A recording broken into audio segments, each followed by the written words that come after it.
The question is evaluate the following definite integral as limit of a sum. Integral 1 to 3 x square plus 3x plus e raised to power x dx. अब देखो हमें ये integral solve करना है लेकिन as a limit of a sum के according हमें इसे सॉल्व करना है. तो first of all we have हमारे पास जो इंटीग्रल ऑफ सम सपोज कर लेते हैं I 1 to 3 x square plus 3x plus E raise to power x d x. ठीक है. तो as a limit of a sum के लिए हमारे पास दो तीन चीज़ें हैं. देखो पहले तो हमारे पास इसमें जो लोअर लिमिट है वो है 1 which is A. Upper limit that is B which is 3. Function हमारे पास है यहाँ पर X square plus 3x plus E raise to power X. इसके साथ साथ हमें वैल्यू फाइंड करनी है एक नंबर n की which is equal to b minus of a upon h. Right. b minus A means 3 minus one upon H 2 upon H. Basically हम ये कह सकते हैं कि n इंटू एच हमारे पास 2 के इक्वल आ गया. इसका हमें यूज़ करना है आगे. राइट. तो अब देखो किसी भी इंटीग्रल को as a limit of a sum solve करने के लिए हमारे पास जो लिमिट के लिए फॉर्मूला बना हुआ है वो डायरेक्टली फॉर्मूला यहाँ पे हमें अप्लाई करना है. तो फॉर्मूला क्या है? Limit h tending to 0 h f of a f e plus h a plus 2h up to f of a plus n minus 1 into h. Right. ये up to n minus one into h तक है. ये n terms है हमारे पास. Limit H tending to 0 h. तो अब देखो अब यहाँ पर हम वैल्यूज पुट करना स्टार्ट करते हैं. एफ ऑफ ए का मतलब क्या है? यहाँ पर ए की वैल्यू है 1. तो मीन्स हमें फंक्शन में वैल्यू पुट करनी है 1 1 plus H 1 plus 2h up to 1 plus n minus one into H. Right. अब f1 का मतलब क्या है? f1 का मतलब क्या है कि फंक्शन में हमें 1 पुट करना है. फंक्शन था हमारा X square plus 3x plus E raise to power X. तो 1 पुट करेंगे 1 square 3 into one E raise to power 1. ये हमारे पास f1 की वैल्यू आई. नेक्स्ट हमारे पास है f ऑफ 1 प्लस एच. तो x की जगह पर हमारा आएगा 1 प्लस एच. तो 1 plus H square 3 into one plus H E raise to power 1 plus H. Right. ये हमारा जो दूसरी टर्म थी एफ ऑफ 1 प्लस एच ये उसकी वैल्यू हो गई. सिमिलरली हम 1 प्लस टू एच पुट करेंगे तो क्या आएगा हमारे पास? 1 plus two H whole square 3 into one plus two H and E raise to power 1 plus two H. अब हम अप टू सो ऑन जो लास्ट टर्म है वो पुट करेंगे. तो यहाँ पर x की जगह पर 1 plus N minus one into H square 3 into one plus N minus one into H and E raise to power 1 plus N minus one into H. ये हमारे पास सबसे लास्ट टर्म आ गई. अब देखो नेक्स्ट हमें क्या करना है. हमें जो एक्स स्क्वायर वाले टर्म है या फिर हम ऐसा कर सकते हैं कि पहले इनके होल स्क्वायर जो है यहाँ पर हम ओपन कर लें. इसको थोड़ा और सिंप्लीफाई कर लें. राइट. तो इनको सिंप्लीफाई करने के बाद फिर इसे हम थोड़ा सा और आगे देखेंगे कि कैसे कैसे सॉल्व करना पड़ेगा. तो पहले हम इन ब्रैकेट्स को ही सिंप्लीफाई करते हैं. So limit H tending to 0 H हमारा चल रहा था. तो फर्स्ट जब हमने 1 पुट किया था तो वहाँ से हमारे पास 1 प्लस 3 प्लस ई आ जाएगा. सेकंड से हमारे पास हमने होल स्क्वायर का फॉर्मूला ओपन करना था यहाँ पर. तो होल स्क्वायर का फॉर्मूला ओपन करते हैं. A square plus B square plus 2ab और 3 को अंदर मल्टीप्लाई करना था हमें. तो ये 3 प्लस 3h हो जाएगा और e की पावर में हमारे पास वो भी एज इट इज़ चलेगा. राइट. फिर नेक्स्ट हमारे पास 1 प्लस टू एच का होल स्क्वायर था. तो ए स्क्वायर प्लस बी स्क्वायर यानी कि 4h square. Right. Plus 2ab means 4h. फिर 3 के साथ मल्टीप्लाई था तो 3 प्लस 3 टू जा 6h और e raise to power 1 plus 2h हमारा एज इट इज़. अब लास्ट टर्म ओपन करेंगे. तो लास्ट टर्म में भी पहले हमारे पास होल स्क्वायर है.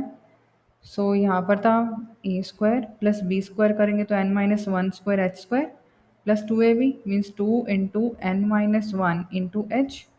राइट. फिर 3 के साथ मल्टीप्लाई में था हमारे पास x. तो यहाँ आ जाएगा 3 प्लस 3 × n-1 h, और लास्ट हमारे पास e⁻1 plus n-1 into H as it is, right.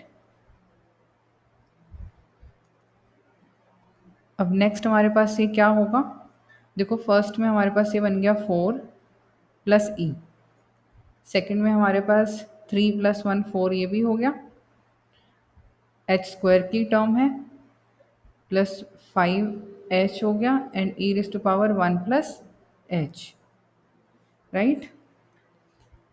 फिर नेक्स्ट हमारे पास 3 + 1 4 हो गया, h² की टर्म जो है ये 4h² है, 6 + 4 10h हमारे पास ये हो गया, और e⁻1 प्लस 2h हमारा एज इट इज रहेगा, राइट। अब सबसे लास्ट टर्म में भी देखो क्या आएगा, 1 + 3 4, ये भी हो जाएगा। फिर नेक्स्ट हमारे पास स्क्वायर की टर्म हो गई, फिर एन वाले टर्म में से देखो 3 + 2 5, 5 times of n-1 into H हो गया, और e⁻1 n-1 इंटू एच ये हमारा अभी एज इट इज रहेगा, राइट। तो अब देखो हमारे पास हर एक ब्रैकेट में, हर एक टर्म में क्या क्या चीज़ें कॉमन आ रही हैं, मतलब सेम आ रही हैं।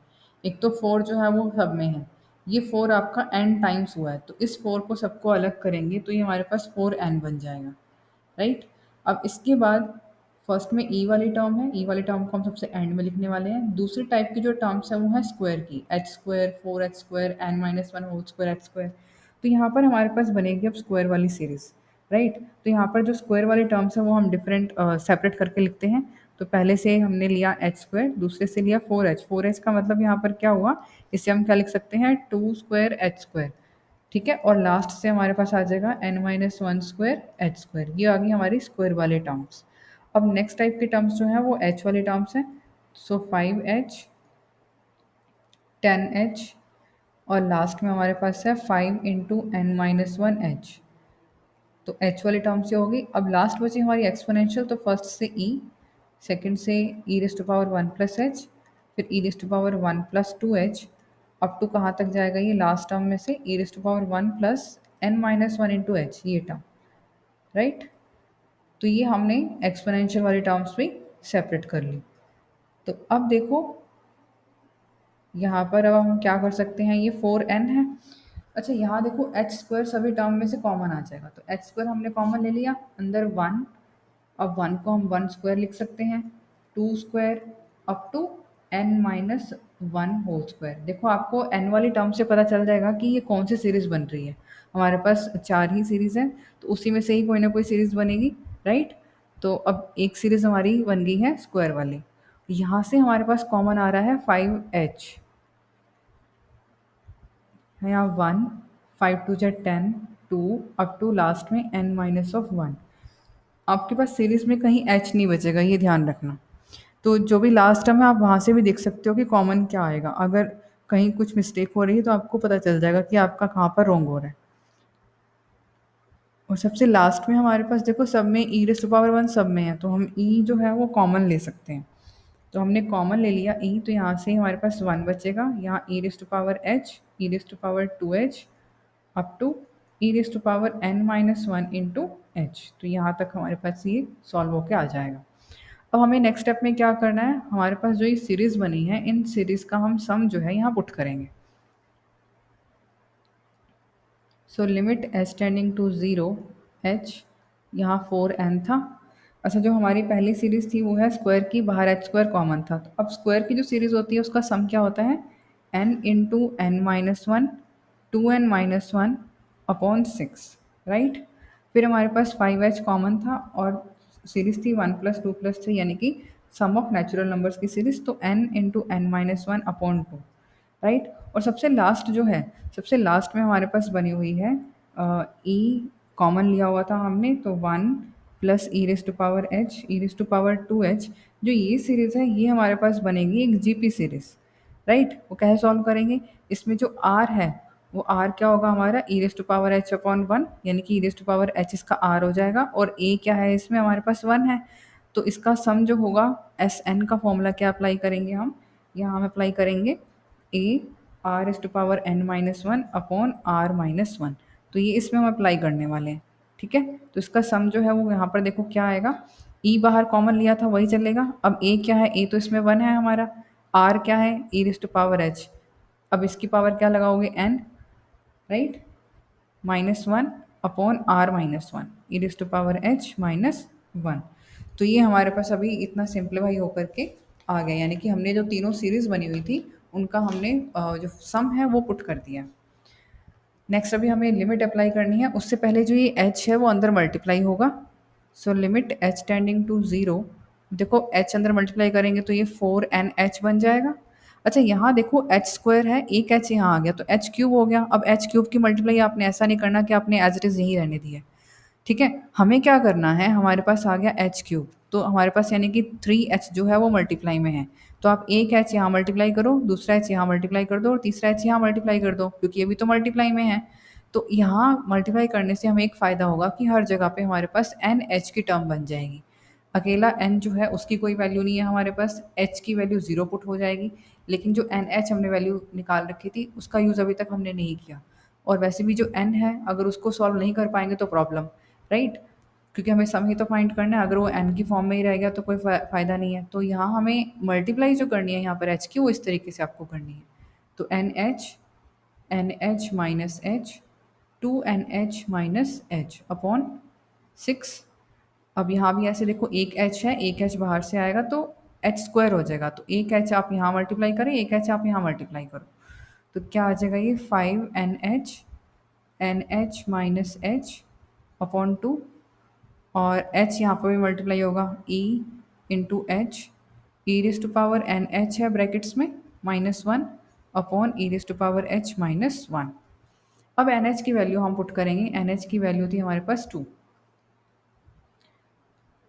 तो यहाँ हो जाएगा हमारे पास 8, 2 into 2 minus H, 4 minus H, यहाँ 2 पुट हो गया upon 6, 5 into 2, 2 minus H upon 2, और यहाँ है e into H, E raise to power 2 -1 upon E raise to power h -1। अब यहाँ से जो भी जितना भी सिंप्लीफाई होकर कर लेंगे, लेकिन उससे पहले हम लिमिट अप्लाई करते हैं H tending to zero. So limit H tending to zero apply करने वाले हम लिमिट, तो लिमिट हटाएंगे। पहली जो टर्म है वो हमारे पास 8 थी, दूसरी टर्म में h को 0 पुट करो तो 2 माइनस ऑफ 0, 4 माइनस 0 अपॉन 6।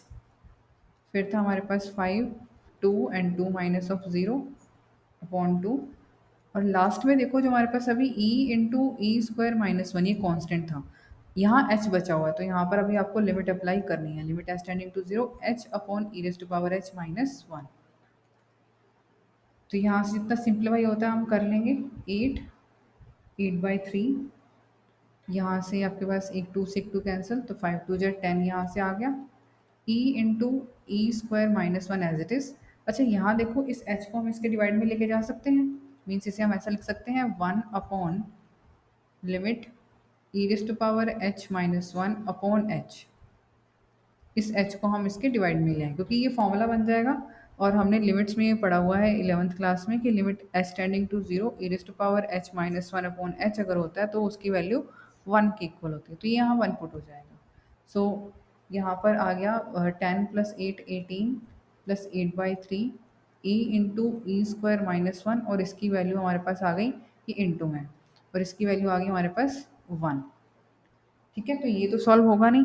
18 + 8/3 हम सॉल्व कर लेंगे, ये आ जाएगा हमारे पास 62/3 एंड ई क्यूब माइनस ई। तो फाइनली हमारा आंसर जो है वो ये आ जाएगा। इस टाइप से इस सम को हमें सॉल्व करना है। Thank you.